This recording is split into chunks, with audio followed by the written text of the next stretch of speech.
кайсы бири билет, жаман иштер аткарылып атабы же аткарылбай атабы, жакшы иштер аткарылып атабы же аткарылбай атабы, ал нерсени биз балдарыбыздын сөздөрүнөн жана иш аракеттеринен билип коет экенбиз, социологдордун изилдөөсү боюнча.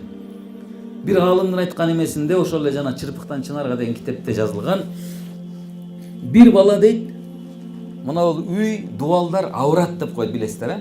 Үйдүн ичиндеги эмелерди сактап тосуп берип турган авырат. Ушул үйдүн ичиндеги авыратты сыртка көрсөтүп берип турган экран бул жаш бала экен. Экран сыяктуу. Жаш балага бир аз тыйын берип койсоң, үйдө ата энеси эмне кылганын айтып берип коет. Баарыбыз билебиз. Ошол эле сыяктуу эмне дейт?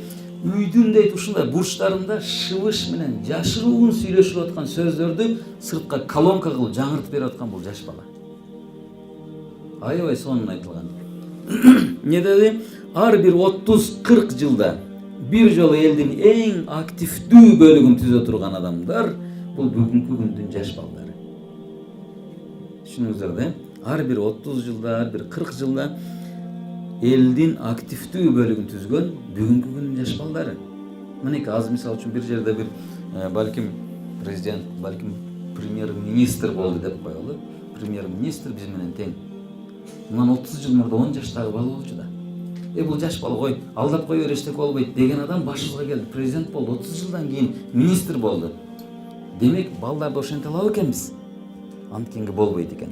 30 жылда, 40 жылда биздин башыбызга бир чоң инсан болуп келип калышы мүмкүн. Ошон үчүн Наполеон чоң апасы ойготкондо, "Эй, Наполеон, тур. Сени Европа күтүп турат" деп ойготчу экен да.